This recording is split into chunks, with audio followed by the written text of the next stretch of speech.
मैं डॉक्टर आशी गुप्ता आपको बीएससी पार्ट सेकंड का पेपर सेकंड पढ़ा रही हूँ, जिसका नाम है biochemistry and plant physiology.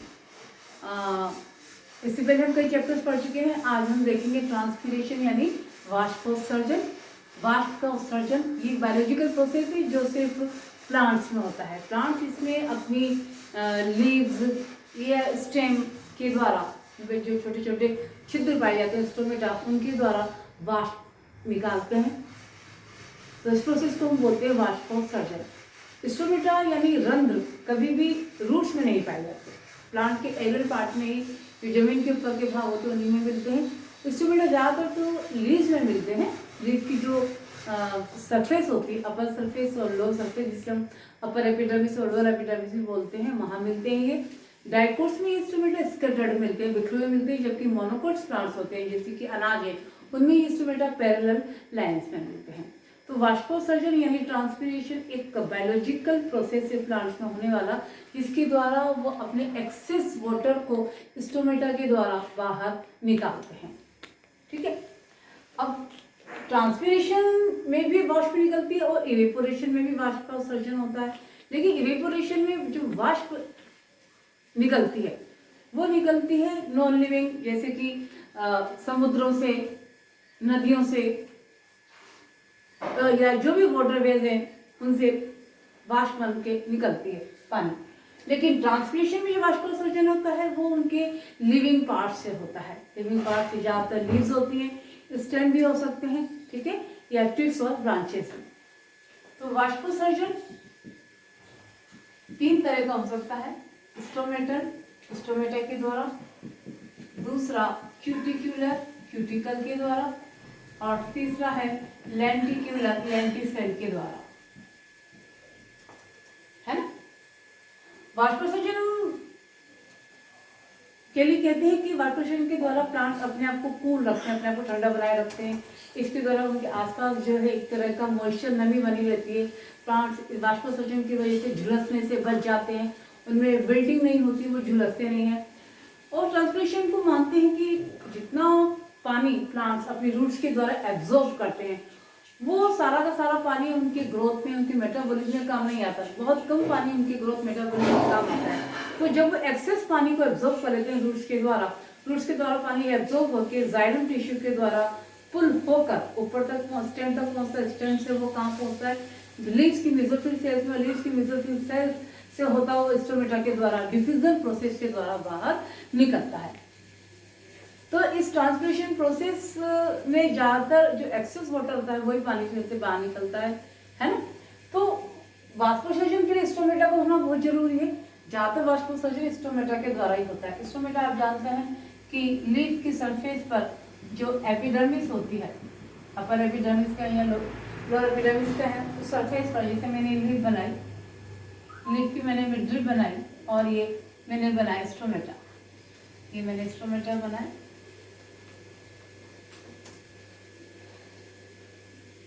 Stomata जानते हैं छोटा छिद्र होता है जो दो गार्ड सेल्स के द्वारा घिरा रहता है। ये 2 गार्ड सेल्स हैं, ये मैं यहाँ बना रही हूँ,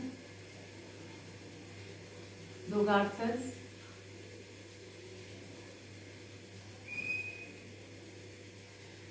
गार्ड सेल्स का जो प्रोटोप्लाज्म होता है वो ज्यादा कंडेंस्ड या सघन होता है।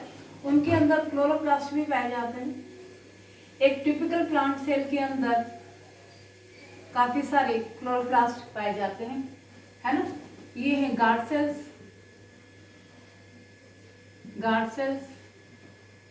ये है इनके क्लोरोप्लास्ट,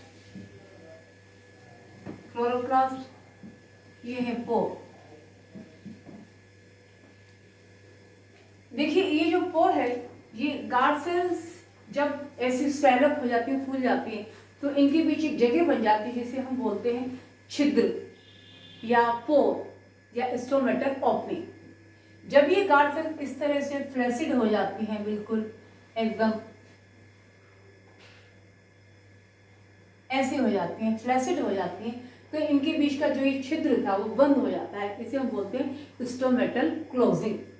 इसे हम बोलेंगे स्टोमेटल ओपनिंग,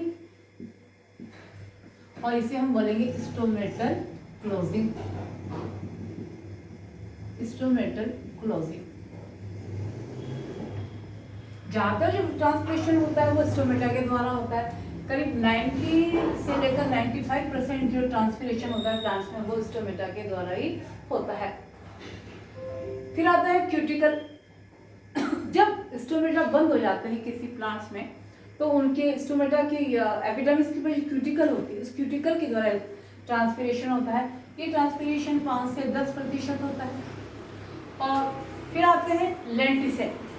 लेंटिसेल को हम क्या बोलते हैं? वातरंध्र। लेंटिसेल भी स्मॉल ओपनिंग्स होती हैं और स्टोमेटा भी स्मॉल ओपनिंग होती है। दोनों में डिफरेंस ये है कि स्टोमेटा में जो ओपनिंग होती है उनके दोनों और गार्ड सेल्स का पेयर होता है, 2 गार्ड सेल्स होती हैं, जबकि लेंटिसेल के सिर्फ 4 होता है, उनके चारों ओर या उनमें कोई गार्ड सेल्स नहीं होती है, इसलिए उनकी ओपनिंग और क्लोजिंग नाम की कोई चीज़ नहीं होती है लेंटिसेल्स में। तो तीसरे प्रकार का वाष्पोत्सर्जन है लेंटिसेल्स के द्वारा, जिसे हम बोलते हैं लेंटिक्यूलर ट्रांसपीरेशन। ये भी बहुत कम मात्रा में होता है और ज़्यादातर ब्रांचेस, ट्विग्स और स्टोमेटा के स्टेम्स के ऊपर ये छिद्र पाए जाते हैं लेंटिसेल्स। तो ये इसके द्वारा होने वाला। अब हम देखेंगे स्टोमेटल ओपनिंग और क्लोजिंग। इस ट्रांसपिरेशन को अगर हम देखें तो कई सारे फैक्टर प्रभावित करते हैं, internal factor and external factor.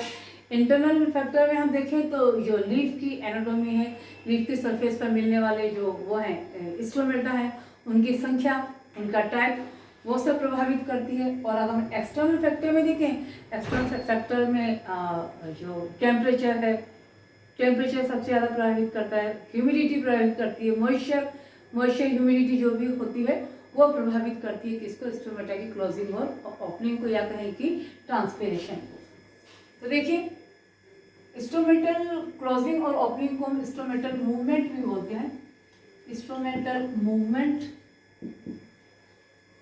या फिर स्टोमेटल क्लोजिंग एंड ओपनिंग या मैकेनिज्म ऑफ स्टोमेटल मूवमेंट भी कहते हैं। स्टोमेटल मूवमेंट भी कहते हैं। ये 2 तरह क्लोजिंग और ओपनिंग। ज़्यादातर स्टोमेटा दिन में खुलते हैं, डे लाइट के समय या प्रेजेंस ऑफ लाइट के समय ये खुलते हैं, और रात में यानी अंधेरे में ये बंद हो जाते हैं ज़्यादातर प्लांट्स में। तो दिन के समय फोटोसिंथेसिस होता है। फोटोसिंथेसिस के समय क्या बनती है? शुगर बनती है। शुगर जब बनती है तो ये जो गार्ड सेल्स में क्लोरोप्लास्ट होते हैं, तो गार्ड सेल्स में क्लोरोप्लास्ट होते हैं, जब फूड के रूप में शुगर बन जाती है। शुगर होती है, सोल्यूबल होती है। जो गार्ड सेल्स का जो प्रोटोप्लाज्म होता है वहाँ पर ये शुगर सोल्यूबल हो जाती है। सोल्यूबल हो जाने से इनकी जो कंसंट्रेशन है, जो सेल्स का जो शेप है उसकी जो कंसंट्रेशन है वो हाई हो जाता है। इससे सेल्स का क्या हो जाता है? टारगेट प्रेशर हाई हो जाता है। टारगेट प्रेशर हाई हो जाने से ये सेल्स जो होती हैं आसपास के एपिडर्मल सेल्स से क्या एब्जॉर्ब करने लगती हैं? पानी एब्जॉर्ब करने लगती हैं और ये एक तरह से क्या हो जाती है? टर्जिड हो जाती हैं। देखिए कैसे दिखाएंगे इसको हम। ये मैंने बनाई एपिडर्मिस सेल, ठीक है, ये मैंने एपिडर्मिस सेल्स बनाई है, ये मैंने बनाई गार्ड सेल, मैंने एपिडर्मिस सेल बनाई इस तरह से, ठीक है। हर स्टोमेटा के नीचे यहाँ ये एक कैविटी होती है जिसे हम बोलते हैं सब स्टोमेटल कैविटी और रेस्पिरेटरी कैविटी भी हम बोल सकते हैं। ये है एपिडर्मल सेल्स,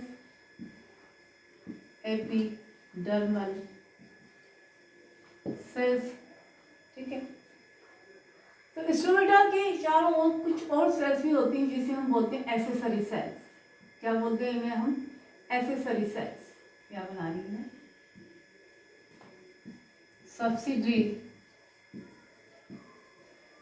सब्सिडरी सेल्स या एसेसरी सेल्स भी इन्हें हम बोलते हैं।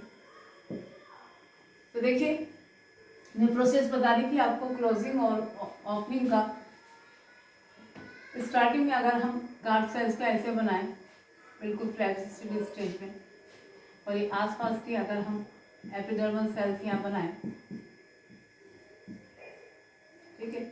तो इनमें क्लोरोप्लास्ट के फोटोसिंथेसिस के द्वारा क्या बनाते हैं, शुगर बनाते हैं। शुगर बनने से इन सेल्स का जो क्या होता है, टर्गर प्रेशर इंक्रीज हो जाता है। टर्गर प्रेशर इंक्रीज होने से ही आसपास की जो एपिडर्मल सेल्स हैं उनमें से जो पानी है वो इन गार्ड सेल्स के अंदर आ जाता है।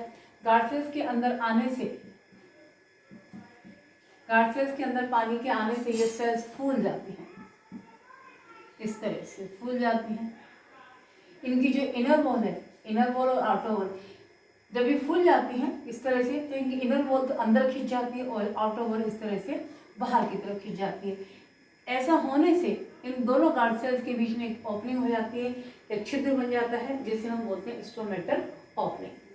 अभी ये सब कब होता है, डे टाइम में, डे टाइम में या फिर प्रेजेंस ऑफ लाइट। डार्क में देखिए, अंधेरे में या इन एब्सेंस ऑफ लाइट देखिए क्या होता है, यहाँ पर अपोजिट।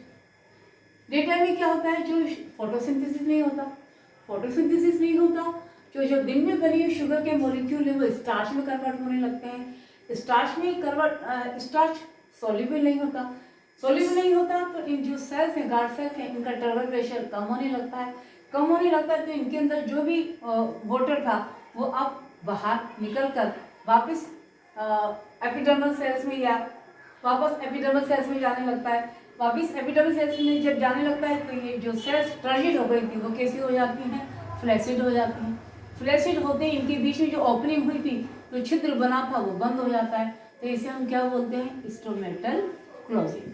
तो एक तरह से स्टोमेटल क्लोजिंग डिपेंड करती है शुगर स्टार्च इंटर कन्वर्जन पर।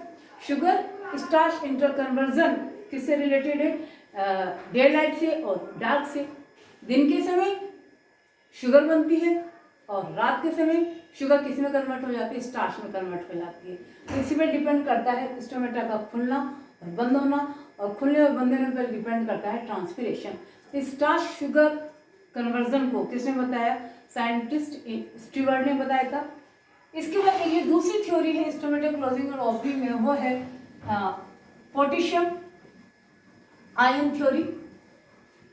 ये पहली थ्योरी कौन सी थी, शुगर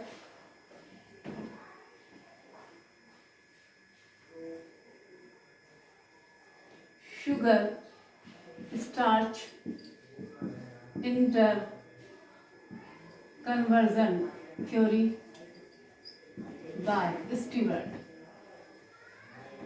दूसरी थ्योरी हम देखेंगे potassium ion theory. Potassium ion theory जो पहले दी फ्यूजिनो ने और बाद में दी लेविट ने। पोटेशियम आयन थ्योरी, इसमें भी वही है पोटेशियम आयन थ्योरी में कि जो गार्ड सेल्स हैं, गार्ड सेल्स में जब नेबरिंग सेल्स से पोटेशियम आयन एंटर कर जाते हैं ज़्यादा मात्रा में, तो ये जो सेल्स हैं गार्ड सेल्स टर्जिड हो जाती है। टर्जिड होने से वही फूल जाती है, फूलने से इनके बीच में एक छिद्र बन जाता है जिसे हम बोलते हैं स्टोमेटल ओपनिंग। रिवर्स करें, जब ये पोटेशियम आयन कम होने लगते हैं गार्ड सेल्स में, वापस सब्सिडी सेल्स या एपिडर्मल सेल्स में जाने लगते हैं, तो इनके बीच की जो छिद्र बना था, ये जो गार्ड सेल्स में फ्लैसिड हो जाती है, इनके बीच में कोई ओपनिंग नहीं रहती, छिद्र बंद हो जाता है, इसे हम बोलते हैं स्टोमेटल क्लोजिंग। तो ये थी पोटेशियम आयन थ्योरी जो सबसे ज़्यादा मानी जाती है। तीसरी है CO2 concentration theory. CO2 concentration theory,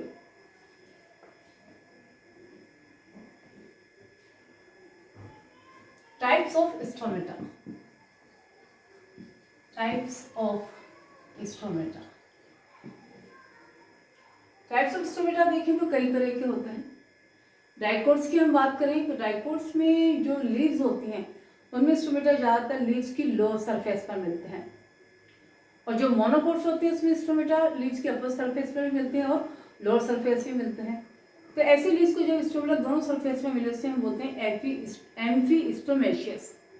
और चूंकि डाइकोट में स्टोमेटा ज़्यादातर लो सरफेस पर ही मिलते हैं तो ऐसी लीव्स को हम बोलते हैं हाइपोस्टोमेशियस। स्टोमेटा में जो गार्ड सेल्स होती हैं, गार्ड सेल्स के चारों ओर जो सब्सिडरी सेल्स होते हैं उनकी संख्या के आधार पर, उनकी लेंथ के आधार पर, उनकी हाइट के आधार पर, उनकी विड्थ के आधार पर ये स्टोमेटा कई टाइप्स के होते हैं। डाइकोट्स में अलग होते हैं, मोनोकोट्स में अलग होते हैं और टेरिडोफाइट्स में ये स्टोमेटा थोड़े से अलग टाइप के होते हैं। इन्हें हम बोलते हैं स्टोमेटल टाइप्स।